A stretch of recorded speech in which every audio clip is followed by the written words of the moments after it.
আসসালামু আলাইকুম। প্রিয় ছাত্রছাত্রীরা কেমন আছো? আশা করি সবাই ভালো আছো। তো আমরা তোমাদের সাথে যে ক্লাসটা নিচ্ছিলাম জেনারেল ভাইরোলজির উপর, ভাইরাসের স্ট্রাকচারটা গত ক্লাসে আমরা আলোচনা করেছিলাম। তো আজকে আমাদের ধারাবাহিক ক্লাসের যেটা অংশ সেটা হচ্ছে ভাইরাস রেপ্লিকেশন, ভাইরাল রেপ্লিকেশন। ভাইরাসের রেপ্লিকেশনটা আমার মনে হয় তোমরা সবাই পড়েছো, তারপরেও আমি আরেকটু তোমাদেরকে বলি, তোমাদের মনে হবে তাহলে। প্রথমে আমাদেরকে জানতে হবে প্রিন্সিপাল অফ ভাইরাল রেপ্লিকেশন। আমরা ফার্স্ট প্রফের সময় বায়োকেমিস্ট্রিতে পড়ে এসেছিলাম দুটো টার্ম, ট্রান্সক্রিপশন, ট্রান্সলেশন। তোমাদের নিশ্চয়ই মনে আছে ট্রান্সক্রিপশন কি আর ট্রান্সলেশনটা কি। ট্রান্সক্রিপশনটা সেটাই ছিল, খুব সংক্ষিপ্ত ভাবে যদি সহজভাবে বলতে চাই, সেটা হচ্ছে ডিএনএ কপিটা ইউজ করে আমি যখন আরএনএ তৈরি করব তখন সেটাকে আমরা বলছি ট্রান্সক্রিপশন। আর ট্রান্সলেশনটা হচ্ছে আরএনএ থেকে যখন প্রোটিন তৈরি হচ্ছে তখন সেই স্টেপটাকে আমরা বলছি ট্রান্সলেশন। তো এই দুইটা টার্ম মাথায় রেখে আমাকে ভাইরাল রেপ্লিকেশনটা পড়তে হবে। প্রিন্সিপাল অফ ভাইরাল রেপ্লিকেশনে থাকতেছে দুইটা পার্ট, একটা থাকতেছে replication of genome by transcription, replication of genome by transcription, synthesis of structural protein and enzymes by translation. ফার্স্টে ট্রান্সক্রিপশন হচ্ছে, দেন ট্রান্সলেশন হচ্ছে। ট্রান্সলেশনটা আগেও হচ্ছে, পরেও হচ্ছে, মাঝখানে হচ্ছে ট্রান্সক্রিপশনটা। এটা আমাদেরকে খেয়াল রাখতে হবে। ম্যাম আপনার মানে স্লাইড গুলো নীল কালারের স্লাইড গুলো একটু অস্পষ্ট বোঝা যায় না। এটা না আসলে চেঞ্জ করা যায় নাই, আমি চেঞ্জ করতে চেয়েছিলাম, এটা প্রিন্ট আউট করতেও সমস্যা হয়। আচ্ছা আমি বলে দিচ্ছি, তো ওরা শুনে লিখে নিতে পারবে। আচ্ছা প্রিন্সিপাল অফ ভাইরাল রেপ্লিকেশনের দুইটা পোর্শন আমি বলেছি। প্রথম পোর্শনটা বললাম replication of genome by transcription, synthesis of structural protein and enzymes by translation. তাহলে এখানে দুইটা পোর্শন থাকছে, একটা হচ্ছে ট্রান্সক্রিপশন আর একটা হচ্ছে ট্রান্সলেশন। ট্রান্সক্রিপশনটা কি বললাম? ট্রান্সক্রিপশনটা বললাম যে ডিএনএ কপিটাকে ইউজ করে যখন আমি আরএনএ সিনথেসিস হচ্ছে তখন সেটাকে আমি বলছি ট্রান্সক্রিপশন। আর ট্রান্সলেশনটা বলছি আরএনএ থেকে যখন প্রোটিন সিনথেসিস হচ্ছে, any type of protein synthesis হচ্ছে, সেটাকে আমরা বলছি ট্রান্সলেশন। তোমরা বায়োকেমিস্ট্রিতে বিশদ আকারে পড়ে এসছো, সংক্ষিপ্ত ভাবে জাস্ট এইটুকুই এখন মনে রাখো। তো ভাইরাল রেপ্লিকেশনের কিছু স্টেপ আছে, স্টেপগুলি হচ্ছে adsorption, penetration, uncoating, genome replication, assembly and release of progeny virus. যদি ভাইরাল রেপ্লিকেশনের স্টেপগুলি তোমাদের জিজ্ঞেস করা হয় তাহলে এটা ভাইভাইতে আনসার করতে হবে। অ্যাডসর্পশন, এখানে কিন্তু অ্যাবজর্পশন না, D, অ্যাডসর্পশন, penetrating, uncoating, genome replication, and assembly and release of viral genome.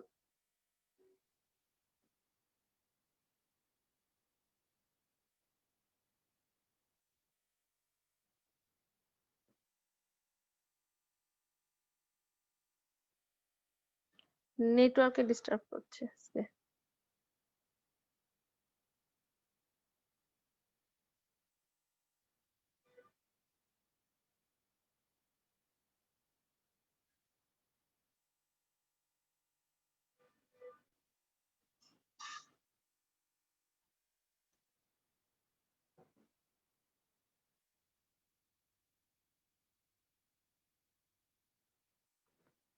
আচ্ছা এরপরে আমাদের যেটা জানতে হবে সেটা হচ্ছে ভাইরাসের, আমরা যেটা বললাম যে ট্রান্সলেশনের মাধ্যমে প্রোটিন সিনথেসিস হয়। এখানে দুই রকমের প্রোটিন সিনথেসিস হয়, একটা হচ্ছে আর্লি প্রোটিন সিনথেসিস আর একটা হচ্ছে লেট প্রোটিন সিনথেসিস। তোমাদেরকে ভাইভাবে যেটা জিজ্ঞেস করা হবে সেটা হচ্ছে যে আর্লি প্রোটিন সিনথেসিস কোন কোন প্রোটিনগুলি রিলিজ হয় এবং লেট প্রোটিন সিনথেসিসে কোন কোন প্রোটিনগুলি রিলিজ হয়। তো আর্লি প্রোটিন সিনথেসিসে কি কি রিলিজ হবে? Early proteins are those proteins which are synthesized before replication of DNA genome. ভাইরাসের ডিএনএ জেনোমটা রেপ্লিকেশনের আগে যে এনজাইম গুলি বা প্রোটিনস যেগুলি সিনথেসিস হয় সেগুলিকে আমরা বলছি আর্লি প্রোটিন। তারা কি করছে? They help in genome replication and not found in virion structure. তারা শুধু রেপ্লিকেশনে হেল্প করবে, তারা ভিরিয়ন স্ট্রাকচারের মধ্যে থাকবে না। তাহলে একটা ভাইরাসের আমি বলেছিলাম ট্রান্সক্রিপশন হবে, ট্রান্সক্রিপশনটা হওয়ার আগে ভাইরাসের নিজস্ব কোনো মেশিনারিজ নাই, এটা আমরা আগের ক্লাসে বলে এসেছি তাই না? হোস্ট সেল মেশিনারিজ ইউটিলাইজ করে সে রেপ্লিকেট করে। তো ভাইরাস যখন একটা হোস্ট সেলের ভিতর ঢুকলো, অ্যাডজর্পশন হলো, পেনিট্রেশন হলো, আনকোটিং হলো, তখন সে কি করে হোস্ট সেলের যে মেশিনারিজ আছে সেটা ইউটিলাইজ করে। ডিএনএ বা DNA dependent RNA polymerase enzyme বা RNA dependent RNA polymerase enzyme, এই এনজাইম গুলো ইউটিলাইজ করে সে কি করে ডিএনএ জেনোম সিনথেসিস করার জন্য যেই সব এনজাইম দরকার হবে সে এনজাইম গুলো রিলিজ করে আর্লি প্রোটিন সিনথেসিস এর মাধ্যমে। এই আর্লি প্রোটিন সিনথেসিস গুলি শুধুমাত্র জেনোম রেপ্লিকেশনে হেল্প করে, শুধুমাত্র জেনোম রেপ্লিকেশনে হেল্প করে, ভিরিয়ন স্ট্রাকচারের ভিতরে পাওয়া যায় না। আর লেট প্রোটিন সিনথেসিসে যেগুলা হচ্ছে এরপরে কি হচ্ছে, ট্রান্সক্রিপশন হচ্ছে। ট্রান্সক্রিপশন হওয়ার পরে এখন আমার দরকার ভাইরাসের ভিতরে যে প্রোটিন গুলি দরকার সেই প্রোটিন গুলি সিনথেসিস হওয়া দরকার। তখন হচ্ছে লেট প্রোটিনে যে সিনথেসিস গুলি হয় সেগুলি হয় ভাইরাসের স্ট্রাকচারাল জেনোম, স্ট্রাকচার যে প্রোটিন গুলি থাকে সেগুলি তখন সিনথেসিস হয়। তাহলে late proteins are those proteins which are synthesized after the replication of DNA genome. DNA genome synthesis হওয়ার পরে যে প্রোটিন গুলি সিনথেসিস হয় সেগুলিকে বলা হচ্ছে late protein. They are incorporated in the virion structure, এবং সেগুলিকে ভাইরাসের স্ট্রাকচারের ভিতরে পাওয়া যায়। তাহলে প্রথমে আমি বললাম যে প্রিন্সিপাল অফ ভাইরাস রেপ্লিকেশন, তারপরে বললাম স্টেপ গুলি, এরপরে আসলাম early protein and late protein সিনথেসিসে কি কি সিনথেসিস হয়। তাহলে বলো তো দেখি, আর্লি প্রোটিন সিনথেসিসে কোনগুলি হচ্ছে? ডিএনএ জেনোম রেপ্লিকেশনের আগে যে প্রোটিন গুলি সিনথেসিস হচ্ছে, ডিএনএ রেপ্লিকেশনের জন্য যেই এনজাইম গুলি দরকার সেইগুলিকে বলা হচ্ছে আর্লি প্রোটিন। আর লেট প্রোটিন হচ্ছে যেই প্রোটিনটা তোমার ভাইরাসের ভিতরে পাওয়া যাবে এবং ডিএনএ জেনোম সিনথেসিসের পরে রেপ্লিকেশন হবে, সেটাকে বলছি লেট প্রোটিন সিনথেসিস। তাহলে যদি আমরা দেখি স্টেপগুলি, প্রথমে অ্যাডজর্পশন হলো, তারপরে কি হলো, পেনিট্রেশন হলো। অ্যাডজর্পশন, পেনিট্রেশন, পেনিট্রেশন হওয়ার পরে কি হলো, আনকোটিং হলো। আনকোটিং হওয়ার পরে কি হবে, জেনোম রেপ্লিকেশন হবে এবং স্ট্রাকচারাল প্রোটিন সিনথেসিস হবে। জেনোম রেপ্লিকেশন হবে, স্ট্রাকচারাল প্রোটিন সিনথেসিস হবে, স্ট্রাকচারাল প্রোটিন গুলি কি হবে, অ্যাসেম্বলি হবে এবং রিলিজ হবে। যদি এনভেলপড ভাইরাস হয় তাহলে সেল ওয়াল, সেল মেমব্রেনের যে এনভেলপটা আছে সেটা সহ সে বের হয়ে চলে যাচ্ছে। আর যদি নেকেড ভাইরাস হয়, নন এনভেলপড ভাইরাস হয়, তাহলে কি হচ্ছে, ভাইরাসটা লাইসিস হয়ে সে সেলটা লাইসিস হয়ে ভাইরাসগুলি বের হয়ে যাচ্ছে। তাহলে যদি স্টেপটা আবার দেখি, প্রথমে কি হলো, অ্যাডজর্পশন হলো, পেনিট্রেশন হবে, তারপরে কি হবে, আনকোটিং হবে, জেনোম রেপ্লিকেশন হবে, স্ট্রাকচারাল প্রোটিন সিনথেসিস হবে, অ্যাসেম্বলি হবে এবং রিলিজ হয়ে যাবে। এটা হচ্ছে একটা ভাইরাসের কি রেপ্লিকেশনের স্টেপগুলি। এখানে তোমাদের বইয়ে এই ফিগারটা দেওয়া আছে, ভাইরাল রেপ্লিকেশনের স্টেপ গুলি। ভাইরাস একটা হোস্ট সেলের ভিতর ঢুকছে, ঢোকার পরে সে কি করছে, জেনোম অ্যাডজর্পশন হচ্ছে, পেনিট্রেশন হচ্ছে, আনকোটিং হচ্ছে, ট্রান্সক্রিপশন হচ্ছে, ট্রান্সলেশন হচ্ছে, স্ট্রাকচারাল প্রোটিন রিলিজ হচ্ছে, দেন রিলিজ হচ্ছে। এই ছবিটাই তোমার বইয়ে দেওয়া আছে, এই ছবিটাও তোমার বইয়ে দেওয়া আছে। একটা ভাইরাস একটা হোস্ট সেলের ভিতরে এন্ট্রি হলো, এন্ট্রি হওয়ার পরে সিনথেসিস হবে, অ্যাসেম্বলি হবে, রিলিজ হবে। এইটুকু, এই যে সময়টা, এটা মোটামুটি তোমার 25 মিনিটস এর মতো লাগে। এবং একটা ভাইরাস থেকে কতগুলো ভাইরাস তৈরি হবে, মিলিয়নস অফ ভাইরাস তৈরি হবে এই 25 মিনিটসে। 25 মিনিটসে মিলিয়নস অফ ভাইরাস তৈরি হবে। এই ফিগারটাতে দেখো ভাইরাস গ্রোথ কার্ভটাকে, যদি আমরা ব্যাকটেরিয়ার গ্রোথ কার্ভ পড়ে এসেছিলাম, মনে আছে? ব্যাকটেরিয়ার গ্রোথ কার্ভ পড়ে এসেছিলাম আমরা ব্যাকটেরিওলজিতে। এখানে আমরা ভাইরাসের একটা গ্রোথ কার্ভ যদি দেখি তাহলে দেখা যাবে যে অ্যাটাচমেন্ট হচ্ছে, পেনিট্রেশন হচ্ছে, আনকোটিং হচ্ছে, রিলিজ হচ্ছে, অ্যাসেম্বলি হচ্ছে, রিলিজ হচ্ছে। এই যে ভাইরাসটা ঢুকলো, ঢোকার পরে অ্যাসেম্বলি হওয়ার আগ পর্যন্ত ভাইরাসের জেনোমটা কি হয়ে গেল, বিভিন্ন পোর্শনে আলাদা আলাদা হয়ে আছে, এনজাইম গুলি আলাদা আলাদা হয়ে আছে। এখানে কিন্তু কোনো বিচ্ছিন্ন, সবগুলো বিচ্ছিন্ন অবস্থায় আছে, কোনো ভাইরাস পার্টিকেল খুঁজে পাওয়া যাবে না। এই যে পিরিয়ডটা, অ্যাসেম্বলি এবং রিলিজ হওয়ার আগের যে পিরিয়ডটা, এই পিরিয়ডটাকে বলা হচ্ছে এক্লিপস পিরিয়ড। এই পিরিয়ডটাকে বলা হচ্ছে এক্লিপস পিরিয়ড। এই পিরিয়ডে যদি পেশেন্ট আমার কাছে আসে, আমি পেশেন্টের সেল যদি আমি রিডিং নেই, তাহলে ভাইরাসের সেলের ভিতরে আমি কোনো হোস্ট সেলের ভিতরে কোনো ভাইরাস পার্টিকেল পাবো না, হোস্ট সেলের ভিতরে কোনো ভাইরাস পার্টিকেল পাবো না। সেই পিরিয়ডটাকে বলা হচ্ছে এক্লিপস পিরিয়ড। তাহলে দেখো, একটা ভাইরাস ঢুকলো, অ্যাটাচমেন্ট হলো, রিলিজ হলো, হ্যাঁ, রেপ্লিকেশন হলো, আনকোটিং হলো, কিন্তু অ্যাসেম্বলি এবং রিলিজ হওয়ার আগে যে পিরিয়ডটা, এইটাকে বলা হচ্ছে এক্লিপস পিরিয়ড। তাহলে এক্লিপস পিরিয়ডটা কি? It is the period when no virus particles are detected within the infected cell. It occurs soon after the cell is infected. একটা সেল ইনফেক্টেড হওয়ার পরপরই এই এক্লিপস পিরিয়ডটা পাওয়া যায়। তাহলে এটা আমাদেরকে মনে রাখতে হবে। একটা ভাইরাস যখন হোস্ট সেলে অ্যাটাচ করে তখন সে তার কিছু কিছু স্পেসিফিসিটি আছে, সেটাকে কি বলে? Tropism, cell tropism.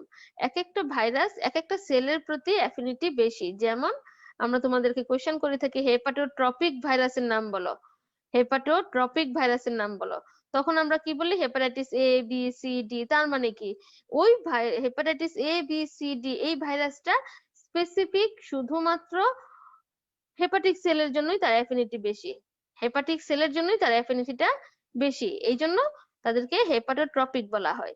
এবং এখানে এই ল্যাঙ্গুয়েজটাকে আমরা কি হিসেবে বলি? Cell tropism. একটা ভাইরাসের একটা হোস্ট সেলের প্রতি স্পেশাল অ্যাফিনিটি যখন থাকে তখন সেটাকে আমরা বলছি সেল ট্রপিজম। আবার কোন কোন ভাইরাস গুলো এরকম হতে পারে সে বিভিন্ন স্পেসিস, ম্যামালিয়ানে অ্যাটাক করে, কেউ হচ্ছে তোমার আর্থ্রোপোডে অ্যাটাক করে, কেউ আর্থ্রোপোড ম্যামালিয়ান দুটাতেই অ্যাটাক করে, এরকম কিছু কিছু ভাইরাস আছে।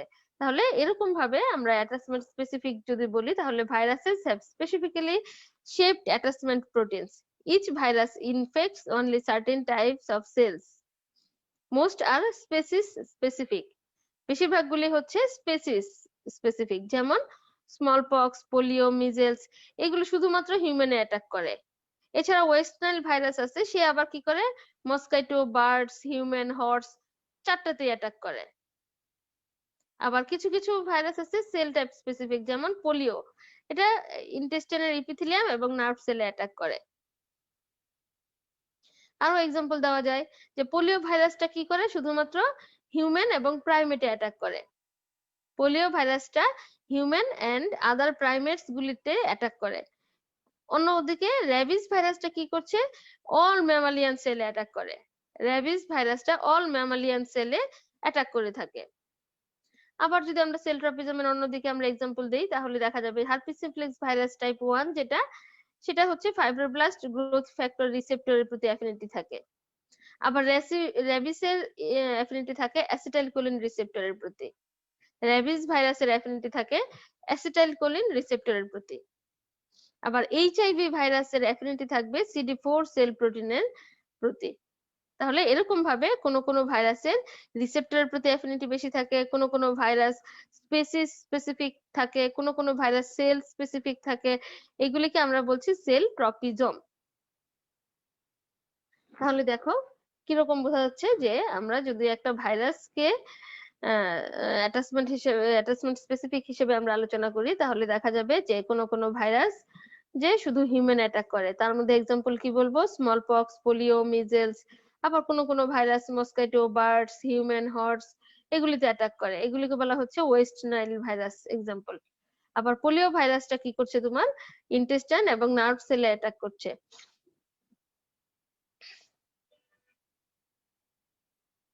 পোলিও ভাইরাসটা আবার কি করছে? হিউম্যান এবং অল প্রাইমেটস, আদার প্রাইমেটস গুলাকে অ্যাটাক করে। আবার র্যাবিস কি করছে? অল ম্যামালিয়ান সেলে অ্যাটাক করে।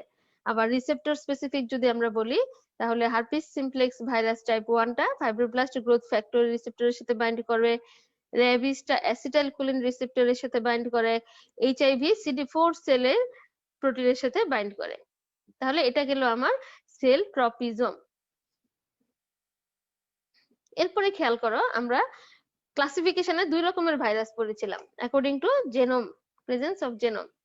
একটা হচ্ছে তোমার ডিএনএ ভাইরাস, একটা আরএনএ ভাইরাস। একটা ডিএনএ ভাইরাস, একটা আরএনএ ভাইরাস। তো ডিএনএ ভাইরাস গুলি রেপ্লিকেট করে নিউক্লিয়াসের মধ্যে। All DNA viruses are replicate in the nucleus except pox virus, except pox virus. কেন পক্স ভাইরাসটা সাইটোপ্লাজমে রেপ্লিকেট করে? কারণ কি? তার নিজস্ব আরএনএ পলিমারেজ আছে। আর অন্য যে ডিএনএ ভাইরাস গুলি আছে তাদের নিজস্ব আরএনএ পলিমারেজ নাই। হোস্ট সেলের আরএনএ পলিমারেজটা ইউটিলাইজ করতে হয়, সেই জন্য তাকে কি করতে হয়? নিউক্লিয়াসের মধ্যে যেতে হয়। আর পক্স ভাইরাসের নিজস্ব আরএনএ পলিমারেজ এনজাইম আছে, সেই জন্য তাকে কি করতে হয়? ভাইরাসের নিউক্লিয়াসে যেতে হয় না, সে সরাসরি সাইটোপ্লাজমে থেকেই রেপ্লিকেট করতে পারে। তাহলে এটা আমাদের মনে রাখতে হবে, all DNA viruses are replicate in the nucleus except pox virus. Pox ভাইরাসটা রেপ্লিকেট করে সাইটোপ্লাজমে, কারণ তার আরএনএ পলিমারেজ এনজাইমটা আছে। আর আরএনএ ভাইরাসগুলি যে most RNA viruses undergo their replication in the cytoplasm. RNA ভাইরাসগুলো রেপ্লিকেট করে সাইটোপ্লাজমে। এখানে দুইটা এক্সেপশন আছে, একটা হচ্ছে রেট্রোভাইরাস আর একটা influenza virus. Retrovirus and influenza virus. রেট্রোভাইরাসটা কি করে, তার যে ডিএনএ কপিটা আছে এটা ইন্টিগ্রেটেড করে হোস্ট সেলের ডিএনএ তে। এই জন্য তাকে কি করতে হয়, নিউক্লিয়াসের ভিতরে যেতে হয়। রেট্রোভাইরাস আর ইনফ্লুয়েঞ্জা ভাইরাস এই দুটা যদিও আরএনএ ভাইরাস, এই দুটাকে রেপ্লিকেট করতে হয় নিউক্লিয়াসের মধ্যে। এছাড়া সবগুলি আরএনএ ভাইরাস রেপ্লিকেট করে সাইটোপ্লাজমে। এখন রেট্রোভাইরাসটাকে কেন নিউক্লিয়াসে তোমার রেপ্লিকেট করতে হবে, কারণ তার ডিএনএ কপিটা হোস্ট সেলের ডিএনএ তে ইন্টিগ্রেটেড করে দেয়। আর ইনফ্লুয়েঞ্জা ভাইরাসটা কি করে, synthesize their progeny genome in the nucleus. সেও কি করে, সে নিউক্লিয়াসের ভিতরেই তার প্রোজেনি ভাইরাসগুলিকে রিলিজ করে। তাহলে দুইটা কথা আমাদের মনে রাখতে হবে, ডিএনএ ভাইরাসগুলি রেপ্লিকেট করে নিউক্লিয়াসে, আরএনএ ভাইরাসগুলি রেপ্লিকেট করে সাইটোপ্লাজমে। দুইটার এক্সেপশন আছে, এটা আমাদের একটু মাথায় রাখতে হবে। তাহলে প্রিয় ছাত্রছাত্রীরা, তোমরা দেখতে পাচ্ছ যে আমাদের একটা ভাইরাস কিভাবে রেপ্লিকেট করে। প্রথমে কি হলো, আমরা অ্যানিমেশনে কি দেখতে পাচ্ছি, অ্যাডজর্পশন হলো, অ্যাটাচমেন্ট হলো, অ্যাডজর্পশন হলো, পেনিট্রেশন হলো। এখন যে এন্ডোসাইটিক ভেসিকেলটা সেটা রিমুভ হয়ে যাবে, ক্যাপসিডটা রিমুভ হয়ে যাবে। এবার কি হবে, ভাইরাল জেনোম রেপ্লিকেশন হবে। এবার কি হচ্ছে, ভাইরাসের জেনোমটা রেপ্লিকেশন হচ্ছে।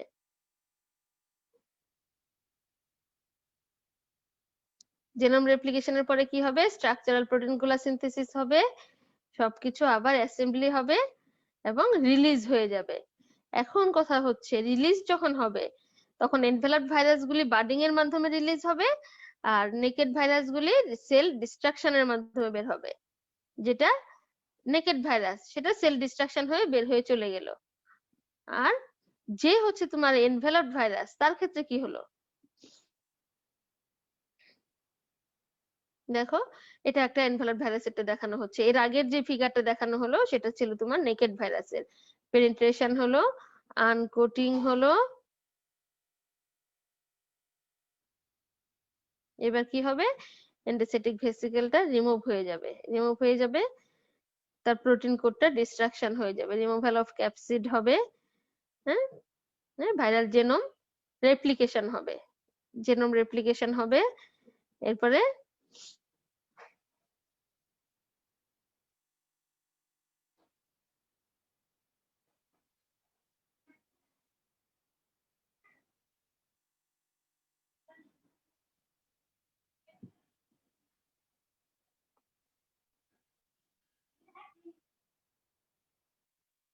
রিলিজ হবে। এখন এটা হচ্ছে এনভেলপড ভাইরাস, তাহলে রিলিজটা কিভাবে হবে, রিলিজটা হবে তোমার সেলের যে তোমার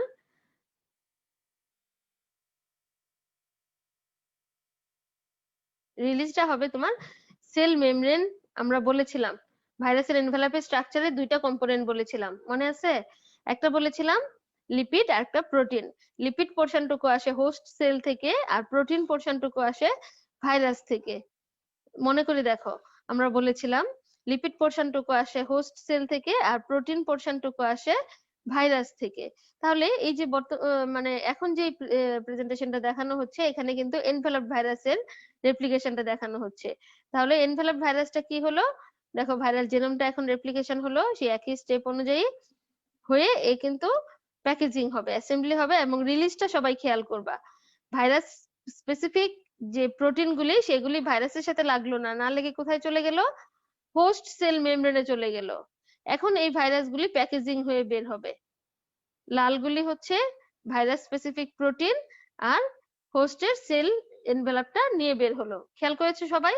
তাহলে এনভেলপটা কি দিয়ে তৈরি হলো, লিপিড দিয়ে এবং প্রোটিন দিয়ে। লিপিডটা আসছে কোথায় থেকে, হোস্ট সেল থেকে, এবং প্রোটিনটা আসছে তোমার ভাইরাস থেকে। আচ্ছা, তাহলে এই পর্যন্ত আমরা যেটুকু দেখলাম ভাইরাসের প্রিন্সিপাল দেখলাম, রেপ্লিকেশনের প্রিন্সিপালের দুইটা জিনিস বললাম, ট্রান্সক্রিপশন, ট্রান্সলেশন। এরপরে ভাইরাসের স্টেপ গুলি বলেছিলাম,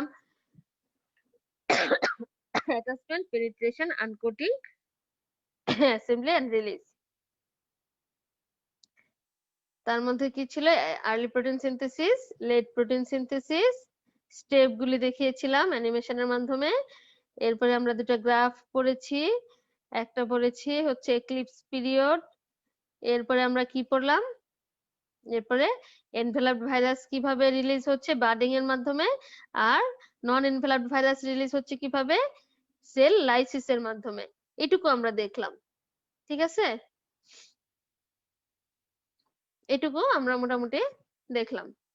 হ্যাঁ, এরপরে আসবে, এখানে আমরা সেল ট্রপিজম একটু পড়েছিলাম, ডিএনএ ভাইরাস কোথায় রেপ্লিকেট করে, আরএনএ ভাইরাস কোথায় রেপ্লিকেট করে। বাস এইটুকু হলো তো সবার ক্লিয়ার? হ্যাঁ, কারো কোনো প্রশ্ন থাকলে করতে পারো। এরপরে যেটা থাকবে সেটা হচ্ছে লাইটিক সাইকেল আর লাইসোজেনিক সাইকেল। লাইটিক সাইকেল আর লাইসোজেনিক সাইকেল, এই দুটো সাইকেল সম্পর্কে তোমাদের কোশ্চেন করা হবে। লাইটিক সাইকেলটা হচ্ছে আমরা যেটা বলেছিলাম যে নেকেড ভাইরাসগুলি কি হয়? সেল লাইসিসের মাধ্যমে বের হয়ে যায়। নেকেড ভাইরাসগুলি সেল লাইসিসের মাধ্যমে বের হয়ে যায়। নেকেড ভাইরাসগুলি সেল লাইসিসের মাধ্যমে বের হয়ে যায়, হোস্ট সেলটা কিল হয়। হ্যাঁ, হোস্ট সেলটাকে কিল করে দিয়ে সে বের হয়ে যায়।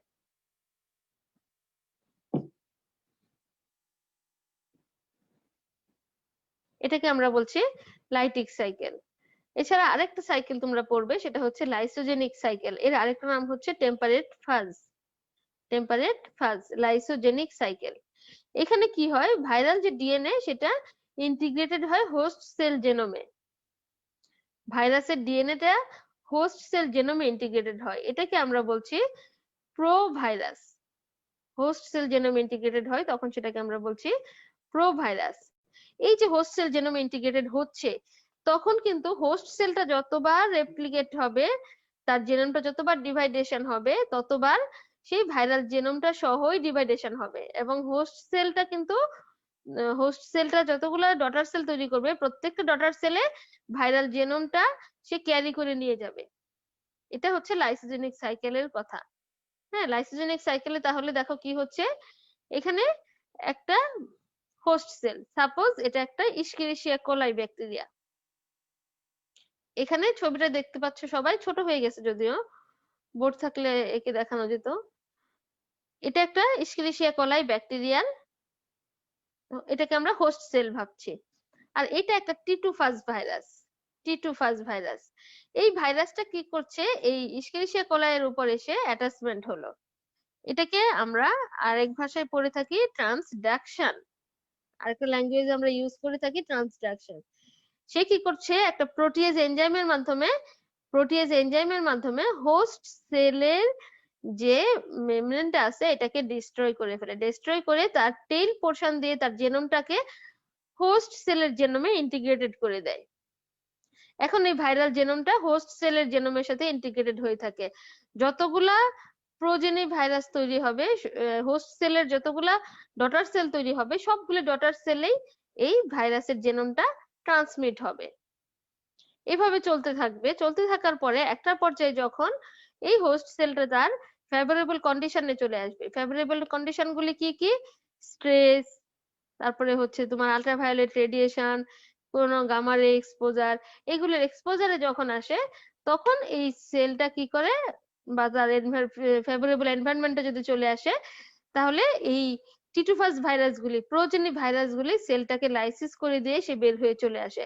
তখন সে আবার লাইসোজেনিক সাইকেল থেকে লাইটিক সাইকেলে কনভার্ট করে ফেলে। তখন সে লাইসোজেনিক সাইকেল থেকে লাইটিক সাইকেলে কনভার্ট হয়ে যায়। এটাকে আমরা বলছি লাইসোজেনিক সাইকেল। এটার একটা গুড এক্সাম্পল আছে, এই লাইসোজেনিক সাইকেলের একটা গুড এক্সাম্পল আছে, আমি তোমাদেরকে বলি, তোমরা পড়েছো, একটু মিলিয়ে নাও। ইস্কেরিশিয়া কোলাই আমাদের গাটে থাকে নরমাল ফ্লোরা হিসেবে, তাই না? কিন্তু এই ইস্কেরিশিয়া কোলাই কিন্তু আমার ডায়রিয়া করছে না। তোমাদেরকে একটা কোশ্চেন ভাইবা বোর্ডে প্রায়ই করা হয়ে থাকে, ডায়রিয়া কজিং ব্যাকটেরিয়ার নাম বলো। তখনই তুমি প্রথমেই বলো কি বলো প্রথমে? এন্টারোএডহেসিভ ইকোলাই, এন্টারোএডহেসিভ ইকোলাই। কিন্তু যে ইকোলাই আমার গাটে থাকছে সে কিভাবে আমার ডায়রিয়া করছে? এই কোশ্চেনটা তোমাদেরকে আবার করা হয়। এই কোশ্চেনের আনসারটা এখানে আমরা লাইসোজেনিক সাইকেলে পেয়ে যাই। যখন একটা ইকোলাই আমার গাটে থাকে তখন সে কিন্তু নরমাল ফ্লোরা হিসেবে থাকে। যখন স্টুল পাস হলো তখন সে কি হলো? নরমাল ফ্লোরা হিসেবে সে পাস হয়ে এনভায়রনমেন্টে চলে গেল। এনভায়রনমেন্টে গিয়ে সে টি2 ভাইরাসের টি2 ফাজের কন্টাক্টে চলে আসলো। চলে আসার পর টি2 ফাজ কি করলো? টক্সিন প্রডিউসিং জিন ইস্কেরিসিয়া কোলাই এর ভিতরে ইন্টিগ্রেটেড করে দিল। টক্সিন প্রডিউসিং জিন, এই জিনটাকে সে কি করলো? ইস্কেরিসিয়া কোলাই এর ভিতরে ইন্টিগ্রেটেড করে দিল। এই ইস্কেরিসিয়া কোলাইটা যখনই কোনোভাবে ওয়াটার বা ফুড বা কোনো কিছুতে কন্টামিনেশন হয়ে আমার ইন্টেস্টাইনে আবার চলে আসবে, ওরোফিক্যাল রুটে কন্টামিনেশন হয়ে, তখন কি হবে? এই ইকোলাইটা আমার ডায়রিয়া করবে। এই ইকোলাইটা আমার ডায়রিয়া করবে, কারণ সে কিন্তু এখন নরমাল ফ্লোরা না, সে কিন্তু এখন প্যাথোজেনিক। সঙ্গ দোষে দুষ্ট বলে না? যে ইকোলাইটা নরমাল ফ্লোরা ছিল, ভালো ছিল আমার পেটের ভিতরে, সে বাইরে গেল, টি2 ফাজের কন্টাক্টে চলে আসলো, টক্সিন প্রডিউসিং জিন পেয়ে গেল, সে তখন প্যাথোজেনিক হয়ে গেল। এই প্যাথোজেনিক ইকোলাইটা যখন ওরোফিক্যাল রুটে ট্রান্সমিট হয়ে আমার ইন্টেস্টাইনে আবার চলে আসলো, তখন কিন্তু সে আমার ডায়রিয়া করবে। তখন কিন্তু সে নরমাল ফ্লোরা না, তখন কিন্তু সে প্যাথোজেনিক ইকোলাই। তখন কিন্তু সে প্যাথোজেনিক ইকোলাই। এই ইকোলাইটাই তখন আমার ডায়রিয়া করবে। এটা হচ্ছে লাইসোজেনিক সাইকেলের একটা ক্লিনিক্যাল এক্সাম্পল। আরেকটা এক্সাম্পল তোমাদেরকে ধরা হয়, সেটা হচ্ছে আমার থ্রোটে নরমাল ফ্লোরা হিসেবে কি থাকে? কর্নিব্যাকটেরিয়াম ডিপথেরি। কিন্তু এই কর্নিব্যাকটেরিয়াম ডিপথেরি কিন্তু আমার কি ডিপথেরিয়া করতেছে? করে না। এই কর্নিব্যাকটেরিয়াম ডিপথেরি কিন্তু আমার ডিপথেরিয়া করে না। তাহলে প্রশ্ন হচ্ছে, কখন কর্নিব্যাকটেরিয়াম ডিপথেরি তোমার ডিপথেরিয়া করবে? এই লাইসোজেনিক সাইকেল এক্সাম্পলে চলে আসো। যখনই নরমাল ওয়েদারের টেম্পারেচার কমে যাচ্ছে, আমার ওরাল ক্যাভিটির, এক্সটার্নাল ওরাল ক্যাভিটির টেম্পারেচার কমে যাচ্ছে, তখন কি হচ্ছে? আমার মুখের ভিতরের যে কর্নিব্যাকটেরিয়াম ডিপথেরি আছে সে টি2 ফাজের কন্টাক্টে চলে আসছে। টি2 ফাজ ভাইরাসটা তখন ওই কর্নিব্যাকটেরিয়াম ডিপথেরিটাকে কি করে? তার টক্সিন প্রডিউসিং জিনটাকে ইন্টিগ্রেটেড করে দেয়। তখন আমার থ্রোটে যে কর্নিব্যাকটেরিয়াম ডিপথেরিটা থাকে সে কি করে? প্যাথোজেনিক হয়ে যায়। নরমাল ফ্লোরা থেকে সে কি হয়ে যায়? প্যাথোজেনিক হয়ে যায়। তখন সে টক্সিন প্রডিউসিং জিনের মাধ্যমে টক্সিন তৈরি করে। সেই টক্সিনটা কি করতেছে? সেল লাইসিস করতেছে, সিটোমেমব্রেন তৈরি করতেছে, এক্সট্রা প্যাথোজেনেসিস তৈরি করতেছে। তাহলে এই লাইসোজেনিক সাইকেলটা কিন্তু আমাদের জন্য ভেরি ভেরি ইম্পর্টেন্ট। তাহলে দেখো খুব কি কঠিন হয়ে গেল? লাইটিক সাইকেল এবং লাইসোজেনিক সাইকেল। লাইটিক সাইকেলটা হচ্ছে ভাইরাসটা যখন হোস্ট সেলকে কিল করে বাস্ট আউট হয়ে বের হয়ে যাবে, লাইসিস করে দিয়ে বের হয়ে যাবে, তখন সেটাকে আমরা বলছি লাইটিক সাইকেল। আর লাইসোজেনিক সাইকেলটা হচ্ছে টেম্পারেট ফাজ বলা হয়ে থাকে। ভাইরাল ডিএনএটা হোস্ট সেল জেনোমে ইন্টিগ্রেটেড করে থাকে এবং সেটা ডটার সেলগুলিতে ট্রান্সমিট হয়। সে তার ফেভারেবল কন্ডিশনে যখন চলে আসে তখন লাইসোজেনিক সাইকেলটা স্টপ করে দিয়ে সে লাইটিক সাইকেলে হয়ে সেলটাকে ডিস্ট্রাকশন করে দিয়ে সে বের হয়ে চলে আসে। এটাকে বলছি আমরা লাইসোজেনিক সাইকেল। এই যে দেখো ফিগারটাতে হোস্ট সেল জেনোমে ইন্টিগ্রেটেড করে দিল, দেওয়ার পরে কি হলো? এই যে হোস্ট সেল জেনোমে ভাইরাল জেনোমটা ইন্ডিকেটেড হয়ে থাকলো, একটা লাইসোজেনিক সাইকেলে চলতে থাকলো, এইভাবে চলতে থাকলো। এরপরে কি হলো? যখন সে ফেভারেবল কন্ডিশন পেয়ে গেল তখন সে লাইটিক সাইকেলে ঢুকে গেল। লাইটিক সাইকেলে ঢুকে এদিক দিয়ে বাস্ট হয়ে গেল। হ্যাঁ, এইটা হচ্ছে লাইটিক সাইকেল এবং লাইসোজেনিক সাইকেলের কথা। এরপরে আমরা যেটা বলে এসেছি পুরনো কথা, সেটা হচ্ছে বাডিং কি? সেটা হচ্ছে নো সেল ডিস্ট্রাকশন হচ্ছে slow release of virus may form enveloped virus, most RNA virus গুলি ইউজুয়ালি। আর সেল লাইসিসের মাধ্যমে যেটা বের হয় সেটা হচ্ছে spontaneous release of mature and complete virus particles. হ্যাঁ, এটা হচ্ছে একটা বাডিং এর ইলেকট্রন মাইক্রোস্কোপিক ছবি। এটা একটা বাডিং এর ইলেকট্রন মাইক্রোস্কোপিক ছবি।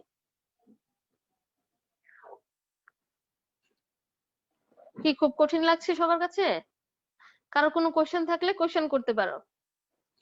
তাহলে আমরা ভাইরাসের রেপ্লিকেশনে প্রথমে কি পড়লাম, প্রিন্সিপাল পড়লাম, স্টেপ গুলি পড়লাম, আর্লি প্রোটিন সিনথেসিসে কি তৈরি হয়, লেট প্রোটিন সিনথেসিসে কি তৈরি হয় সেটা দেখলাম। হ্যাঁ, দেখার পরে আমরা আরএনএ ভাইরাসগুলি কোথায় রেপ্লিকেট করে, ডিএনএ ভাইরাসগুলি কোথায় রেপ্লিকেট করে সেটা দেখলাম। দেখার পরে আমরা সেল ট্রপিজম দেখলাম, আরেকটা দেখলাম লাইসোজেনিক সাইকেল। এবং লাইসোজেনিক সাইকেলের যে দুটো প্র্যাকটিক্যাল এক্সাম্পল আমরা দিলাম, ক্লিনিক্যাল এক্সাম্পল, এটা তোমাদের ভাইভায় কিন্তু ধরা হবে। আমরা ক্লাসিফিকেশনে কি পড়েছিলাম? Double standard DNA virus, single standard DNA virus, positive sense single standard RNA virus, negative sense single standard RNA virus, double standard RNA virus, RNA retrovirus, DNA retrovirus. এই অনেকগুলো ক্লাসিফিকেশন আমরা পড়েছিলাম। হ্যাঁ, দেখো এগুলিকে যদি আমরা কমন একটা ছকের ভিতর ফেলে দেই, প্রথমে হবে ট্রান্সক্রিপশন, তারপরে হবে ট্রান্সলেশন। একটা ডবল স্ট্যান্ডার্ড ডিএনএ ভাইরাস, তার জেনোমে কি আছে? ডিএনএ আছে। তো ডিএনএ থেকে তো তোমার প্রোটিন তৈরি হবে না। প্রোটিন তৈরি হওয়ার জন্য তোমাকে কি তৈরি করতে হবে? আরএনএ তৈরি করতে হবে। তাহলে প্রথম কাজ হচ্ছে ডিএনএ, ডবল স্ট্যান্ডার্ড ডিএনএ থেকে single standard positive sense RNA তৈরি করতে হবে। সেই আরএনএটা কি করবে? স্ট্রাকচারাল প্রোটিন তৈরি করবে। আর এদিকে ডবল স্ট্যান্ডার্ড ডিএনএ থেকে ডিএনএ জেনোম তৈরি হবে। এই ডিএনএ জেনোম স্ট্রাকচারাল প্রোটিন দুইটা একসঙ্গে প্যাকেজিং হবে, রিলিজ হবে। এটা হচ্ছে ডবল স্ট্যান্ডার্ড ডিএনএ ভাইরাসের replication. Single standard DNA virus কি হবে? এখানে তোমার সিঙ্গেল স্ট্যান্ডার্ড ডিএনএ ভাইরাসটা প্রথমে হয়ে যাবে double standard DNA virus. Single standard DNA ভাইরাসটা হবে double standard DNA virus. Double standard DNA virus থেকে সেই আগের মতো আরএনএ তৈরি হবে ট্রান্সলেশনের মাধ্যমে। সেখান থেকে কি হবে? স্ট্রাকচারাল প্রোটিন তৈরি হবে। আবার এদিকে সিঙ্গেল স্ট্যান্ডার্ড ডিএনএ তৈরি হবে, প্যাকেজিং হবে, রিলিজ হবে। Single standard RNA virus positive sense, এটা রেডি, এটা রেডি হয়ে আসছে, সবকিছু করতে পারবে সে রেডি। সে সরাসরি প্রোটিন সিনথেসিস করবে, মাঝখানে নেগেটিভ সেন্স করে আবার পজিটিভ সেন্স হবে, এবং পজিটিভ সেন্স থেকে প্যাকেজিং হবে, রিলিজ হবে। ওকে, এরপরে negative sense RNA virus. Negative sense RNA virus থেকে কি হচ্ছে? প্রথমে পজিটিভ সেন্স আরএনএ ভাইরাস তৈরি হবে, স্ট্রাকচারাল প্রোটিন তৈরি হবে, আবার পজিটিভ সেন্স আরএনএ তৈরি হবে, সেখান থেকে নেগেটিভ সেন্স তৈরি হবে এবং অ্যাসেম্বলি হবে, রিলিজ হবে। Double standard RNA virus, double standard RNA virus. তাহলে এখান থেকে কি তৈরি করতে হবে? প্রথমে পজিটিভ সেন্স আরএনএ তৈরি করতে হবে। আমাকে প্রোটিন সিনথেসিসের জন্য অবশ্যই পজিটিভ সেন্স আরএনএ তৈরি করতে হবে। সেখান থেকে প্রোটিন সিনথেসিস হলো, পাশাপাশি কি হলো? ডবল স্ট্যান্ডার্ড আরএনএ তৈরি হলো এবং প্যাকেজিং হলো, রিলিজ হয়ে গেল। এরপরে আসো single standard RNA retrovirus. Single standard RNA retrovirus থেকে কি হচ্ছে?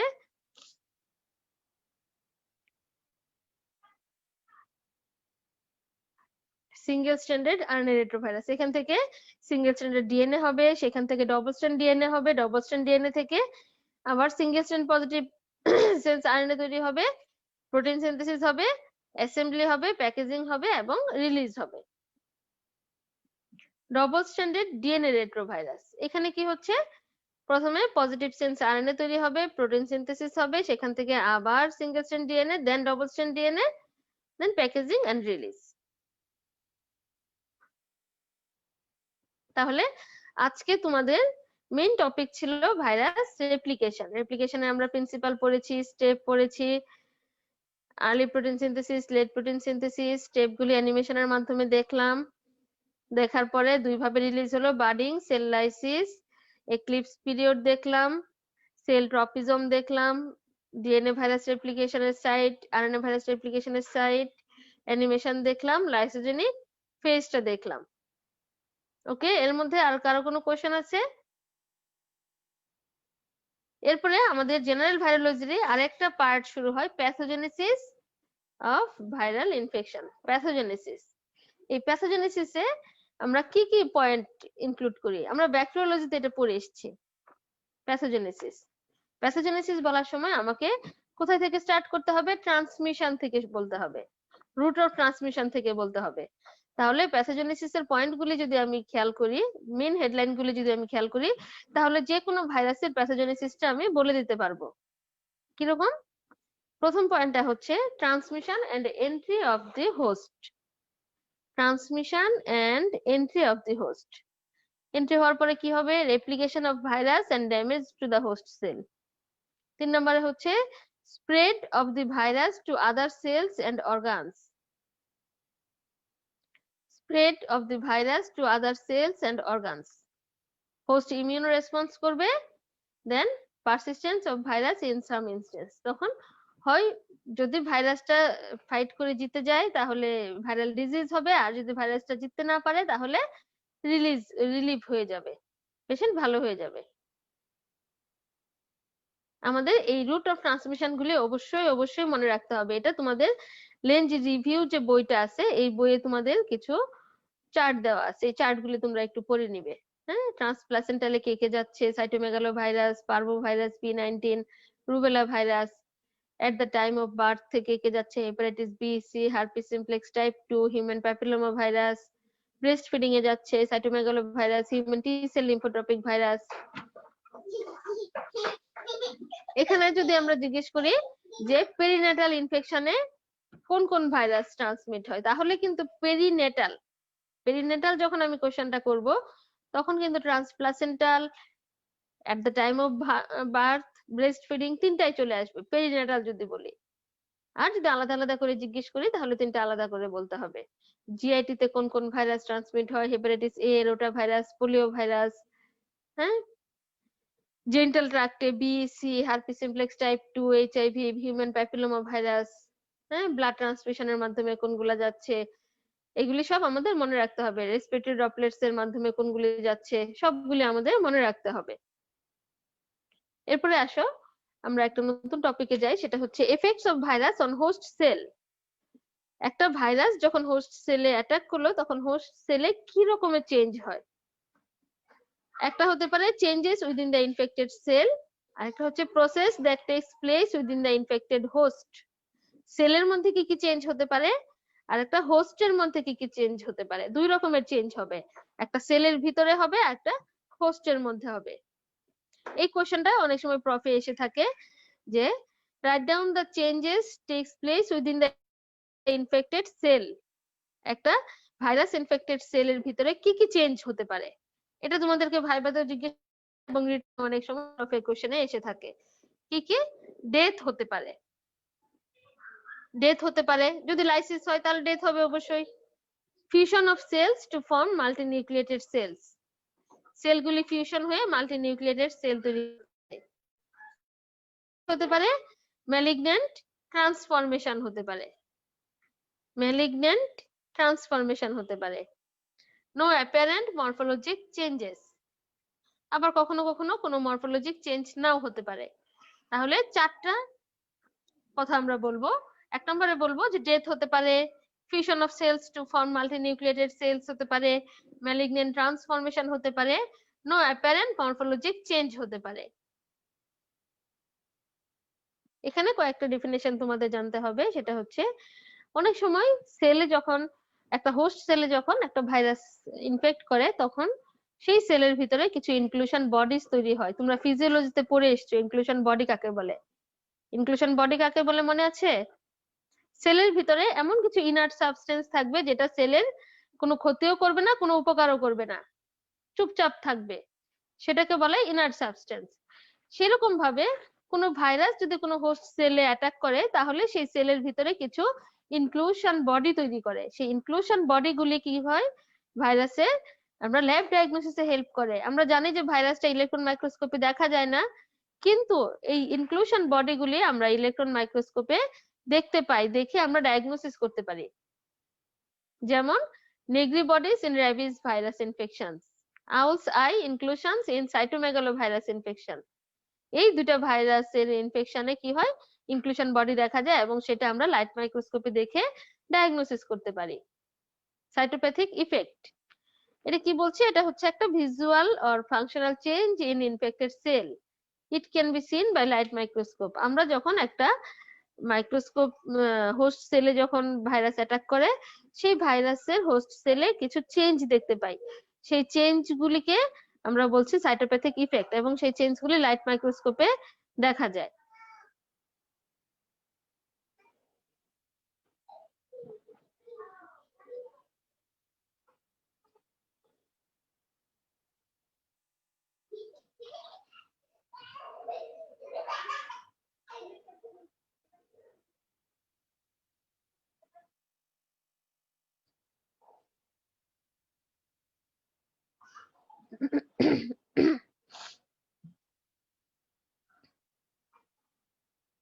দেখো এই ছবিটা আমি গত ক্লাসে তোমাদেরকে দেখিয়েছিলাম। এটা কিসের ছবি? এটা একটা সেলের, হোস্ট সেলের ভিতরে সাইটোপ্যাথিক ইফেক্ট হলো যে সেই সাইটোপ্যাথিক ইফেক্টের ছবি। তাহলে সাইটোপ্যাথিক ইফেক্টটাও কিন্তু লাইট মাইক্রোস্কোপে দেখা যায় এবং আমরা ল্যাব ডায়াগনোসিসে এটা আমাদেরকে হেল্প করে। তাহলে প্যাথোজেনেসিসের পয়েন্টগুলি কি কি বললাম? প্রথমে বললাম যে কি কি হতে পারে? ট্রান্সমিশন হতে পারে, replication of virus, damage to the host cell, spread of virus to other cells and organs, host immune response, persistence of virus in some instances. Transmission বললাম, এরপরে চেঞ্জ বললাম। একটা হোস্ট সেলের ভিতরে চেঞ্জ কি কি হতে পারে, একটা হোস্টের মধ্যে কি কি চেঞ্জ হতে পারে। হোস্ট সেলের ভিতরে চেঞ্জ গুলি 4টা হেডলাইনে বললাম। ডেথ হতে পারে, ফিউশন হয়ে মাল্টিনিউক্লিয়েটেড সেল ফর্ম করতে পারে, ম্যালিগন্যান্ট ট্রান্সফরমেশন হতে পারে, অথবা নো অ্যাপিয়ারেন্ট মরফোলজিক চেঞ্জ। এই 4টা যে কোনো একটা হতে পারে। ইনক্লুশন বডি বললাম, সাইটোপ্যাথিক ইফেক্ট হয়ে গেল।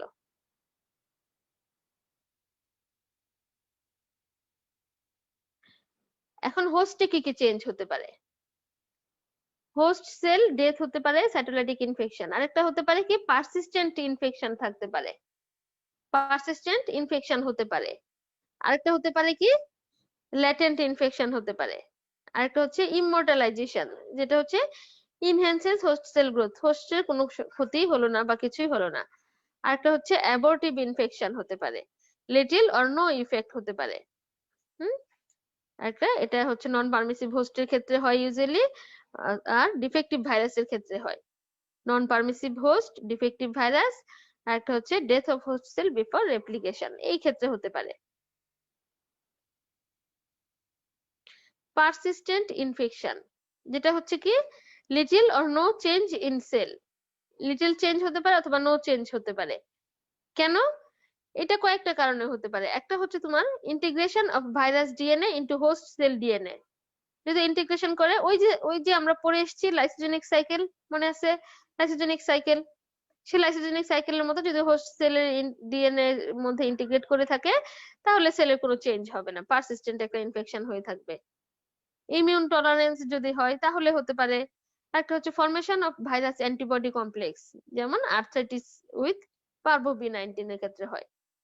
আরেকটা হচ্ছে লোকেটেড ইন ইমিউনোলজিক্যালি শেল্টার্ড সাইট, যেমন ইমিউনোলজিক্যালি শেল্টার্ড একটা সাইট হলো কি ব্রেন, যদি ব্রেনের মধ্যে গিয়ে চুপচাপ বসে থাকে তাহলে পারসিস্টেন্ট ইনফেকশন হবে। আরেকটা হচ্ছে র‍্যাপিড অ্যান্টিজেনিক ভ্যারিয়েশন হতে পারে, র‍্যাপিড অ্যান্টিজেনিক ভ্যারিয়েশন হতে পারে, তখন কি একটা পারসিস্টেন্ট ইনফেকশন হয়। যেমন তোমরা জানো এটা এইচআইভি ভাইরাস, এটা কিন্তু এখন লং টার্ম ইনফেকশন করে, সে কিন্তু র‍্যাপিড অ্যান্টিজেনিক ভ্যারিয়েশন হচ্ছে, বডির ইমিউন সিস্টেম তাকে চিনতে পারছে না। একবার চোর দেখা যাচ্ছে লাল শার্ট পরা, আরেকবার চোর দেখা যাচ্ছে নীল শার্ট পরা, আরেকবার চোর দেখা যাচ্ছে সবুজ শার্ট পরা। হোস্ট সেল কি করছে, চোর আইডেন্টিফাই করতে পারছে না। কি কেন? চোর হচ্ছে র‍্যাপিড অ্যান্টিজেনিক ভ্যারিয়েশনে চলে যাচ্ছে। আরেকটা হচ্ছে ইমিউনো সাপ্রেশন, পেশেন্টের যদি ইমিউন কন্ডিশন খারাপ থাকে তাহলে পেশেন্ট কি করবে, ভাইরাসটাকে আইডেন্টিফাই করতে পারবে না। এই কতগুলি কারণে পারসিস্টেন্ট ইনফেকশন হয়ে থাকে। হ্যাঁ, এটা একটু তোমাদের মনে রাখতে হবে। এখানে তোমাদেরকে কতগুলা ডেফিনেশন জিজ্ঞেস করা হবে। হ্যাঁ, একটা হচ্ছে ক্রনিক ক্যারিয়ার কি, ল্যাটেন্ট ইনফেকশন কি, স্লো ভাইরাল ইনফেকশন কি। ক্রনিক ক্যারিয়ারটা আসলে কি? ক্রনিক ক্যারিয়ার, ক্রনিক ইনফেকশন কখন বলছি আমি? যখন ইনফেকশনটা 14 দিনের পরে চলে যাচ্ছে তখন সেটাকে আমি বলছি ক্রনিক ইনফেকশন। 14 দিনের মধ্যে থাকলে তখন সেটাকে আমরা বলছি অ্যাকিউট ইনফেকশন। এখন আমাকে বলো ক্রনিক ইনফেকশন প্লাস ক্যারিয়ার হচ্ছে, দেখো এখানে কি লিখেছি আমরা, when infected patient produce significant amount of virus for long time and can infect their individual, virus প্রডিউসও করছে এবং অন্যদেরকে ট্রান্সমিট করছে, এটাকে আমরা বলছি ক্রনিক ক্যারিয়ার। সে ভাইরাস প্রডিউস করছে, রেপ্লিকেটও করছে, প্লাস অন্যজনকে ট্রান্সমিট করছে, এটাকে আমরা বলছি chronic carrier. Hepatitis B virus, C virus. ব্যাকটেরিয়ার ক্ষেত্রে এক্সাম্পল, এটা তো ভাইরাসের এক্সাম্পল হলো। ব্যাকটেরিয়ার ক্ষেত্রে এক্সাম্পল যদি দিতে চাই তাহলে টাইফয়েডের ক্ষেত্রে বলা যায়। এরপরে আসলে ল্যাটেন্ট ইনফেকশন। ল্যাটেন্ট ইনফেকশনটা কি হয়, পেশেন্ট ইনিশিয়াল ইনফেকশনে রিকভারি হয়ে যায়, কমপ্লিট রিকভারি হয়ে যায় ইনিশিয়াল ইনফেকশনে। কমপ্লিট রিকভারি যখন হয়ে যায় তখন ভাইরাস কোনো পেশেন্ট কোনো ভাইরাস রেপ্লিকেটও করে না, ট্রান্সমিটও করে না, কিছুই করে না, হোস্ট পুরাই ভালো হয়ে যায়। কিন্তু পেশেন্ট যখন কিছু কন্ডিশনের সম্মুখীন হয় তখন কি হয়, সেই ভাইরাসটা আবার রিঅ্যাক্টিভেটেড হয়। যেমন stressful condition, mental stress, physical stress, ultraviolet radiation, এগুলি যখন হয় তখন সেই ভাইরাসটা রিঅ্যাক্টিভেশন হয়ে আবার যেই নার্ভ রুটে সেই ঘাপটি মেরে বসেছিল সেই নার্ভ রুটের ডিস্ট্রিবিউশন অনুযায়ী সে আবার বের হয়। যেমন হার্পিস সিমপ্লেক্স টাইপ 1, এটা আমরা ইউজুয়ালি ফেস করে থাকি। পরীক্ষার আগে অনেকেরই মুখে কি হয়, চট্টসা বের হয় ঠোঁটের কোনায়।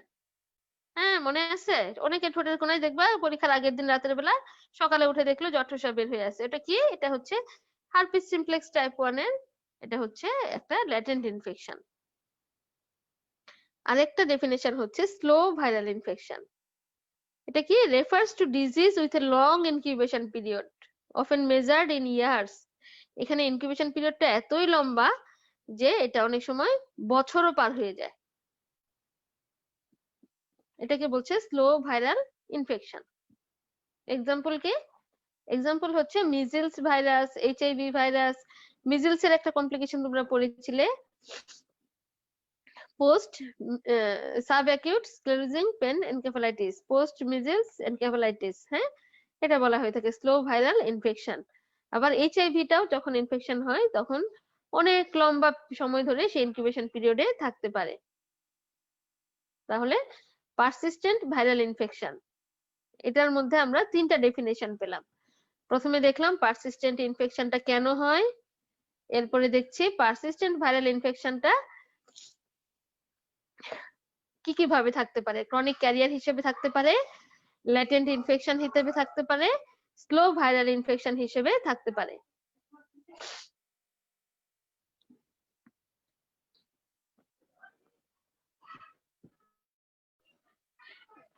প্যাথোজেনেসিসের আরেকটা স্টেপ হচ্ছে escape from immune response. Escape from immune response. Immune response থেকে ভাইরাসটা কি কি ভাবে এসকেপ করে।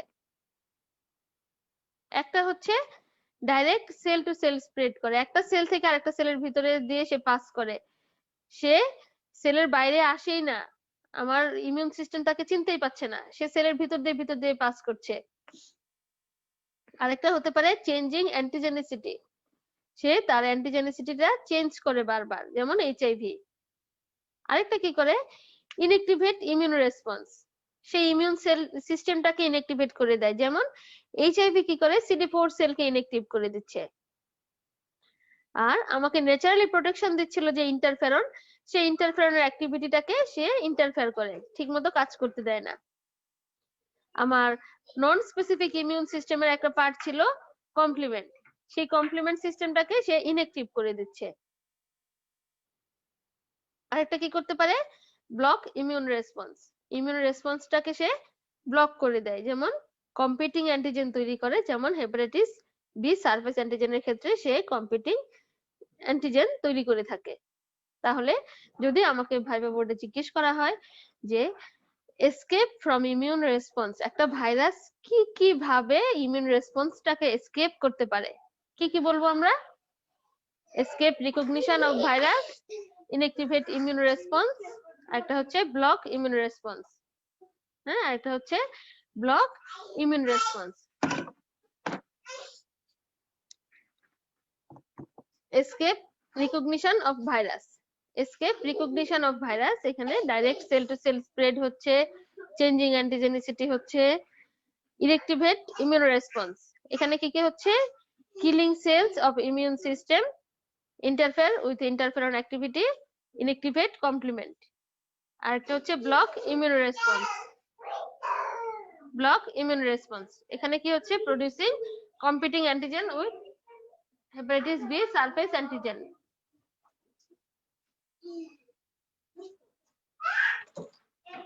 এখন পরের যে কোশ্চেনটা পাশাপাশি চলে আসে, তোমাদের কি খুব লেন্দি লাগছে ক্লাসটা? আমি একটু পরে ছেড়ে দিচ্ছি, এটার পাশাপাশি এটা না বললেই হচ্ছে না। অ্যান্টিভাইরাল ইমিউন রেসপন্স, তাহলে আমার বডি কি কি রেসপন্স করছে ভাইরাসের জন্য? অ্যান্টিভাইরাল ইমিউন রেসপন্সটা হচ্ছে ইনেট এবং অ্যাকোয়ার্ড, দুইটা পার্ট। ইনেটের মধ্যে কে করছে? ইন্টারফেরন, ন্যাচারাল কিলার সেল, মনোসাইট আর ম্যাক্রোফেজ। আর অ্যাকোয়ার্ডে কে কে করছে তোমাদের নিশ্চয়ই মনে আছে, CD8 সেল থাকবে, তার সাথে কে থাকবে? অ্যান্টিবডি গুলি থাকবে, IgM, IgG, IgA, neutralisation, opsonisation, ADCC, block attachment. এই কোশ্চেন গুলি তোমরা ইমিউনোলজিতে পড়েছো, জাস্ট এখানে একটু মিলিয়ে নেওয়া। একটা হচ্ছে ভাইরাস কিভাবে ইমিউনটাকে এসকেপ করলো, আরেকটা হচ্ছে আমার হোস্টের ইমিউন সিস্টেমটা কিভাবে রেসপন্স করলো। দুই সিস্টেম, ইনেট এবং অ্যাকোয়ার্ড ভাগ করে বলতে হবে। ইনেটে NK সেল আর অ্যাকোয়ার্ডে CD8 সেল, এই দুটো অবশ্যই মনে রাখতে হবে। আমাদের জেনারেল ভাইরোলজির আরেকটু পার্ট বাকি আছে, এটা আমরা নেক্সট ক্লাসে ইনশাআল্লাহ কমপ্লিট করব। ইন্টারফেরন গুলি, তারপরে আমাদের অ্যান্টিভাইরাল ড্রাগ আছে, জিন থেরাপি আছে, এগুলি শেষ করলে আমাদের মোটামুটি জেনারেল ভাইরোলজিটা আরেকটা ক্লাসে শেষ হয়ে যাবে ইনশাআল্লাহ। তাহলে আজকে কিন্তু আমরা অনেক বেশি পড়ে ফেললাম। হ্যাঁ, একটু যদি আমরা সামারি করি কি কি পড়লাম বলো সবাই। প্রথমে সেলের রেপ্লিকেশনের প্রিন্সিপাল বললাম, প্রিন্সিপালের পরে কি বললাম? স্টেপগুলি বললাম, স্টেপগুলি আমরা অ্যানিমেশন দেখলাম। তারপরে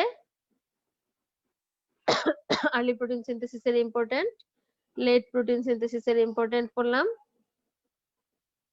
এরপরে কি আসে? স্টেপগুলি আমরা অ্যানিমেশন দেখলাম, আমরা দুটো গ্রাফ দেখলাম, এক্লিপস পিরিয়ড দেখলাম। এক্লিপস পিরিয়ডের পরে আমরা হচ্ছে সেল ট্রপিজম দেখলাম, টিএনএ ভাইরাসের সাইট অফ রেপ্লিকেশন, আরএনএ ভাইরাসের সাইট অফ রেপ্লিকেশন, বাডিং দেখলাম, লাইটিক প্রসেস দেখলাম, হ্যাঁ, লাইসোজেনিক সাইকেলটা দেখলাম, লাইসোজেনিক সাইকেলের ক্লিনিক্যাল এক্সাম্পলটা দেখলাম। এরপরে দেখলাম প্যাথোজেনেসিস, প্যাথোজেনেসিসের পরে দেখলাম transmission, effects of virus on host cell, infected সেলে কি কি চেঞ্জ হয়, আর হোস্ট সেলে কি কি রেসপন্স হয়, হোস্টে কি কি রেসপন্স হয়, একটা ভাইরাসের পারসিস্টেন্ট ইনফেকশন কি কি ফর্মে থাকতে পারে, এটা কিন্তু অবশ্যই মনে রাখতে হবে। Chronic career, latent infection, slow viral infection, escape from immune response. এরপরে আরেকটা বললাম কি, অ্যান্টিভাইরাল ইমিউন রেসপন্স। তাহলে প্রিয় ছাত্রছাত্রীরা, আজকে আমাদের ক্লাস এই পর্যন্তই। তোমাদের কারো কোনো প্রশ্ন থাকলে তোমরা অবশ্যই ফেসবুক লাইভের মাধ্যমে তোমরা কোয়েশ্চেন করতে পারো। আমি আজকে একটু অসুস্থ, যার জন্য তোমাদের একটু ডিস্টার্ব হলো। তো আশা করি সবাই বুঝতে পেরেছো। যদি কেউ বুঝতে না পারো তাহলে কমেন্টস এর মাধ্যমে কোয়েশ্চেন করবে, আমি ইনশাআল্লাহ আগামী ক্লাসে আনসার দিয়ে দিবার চেষ্টা করব। তো আজকে এই পর্যন্তই। আসসালামু আলাইকুম।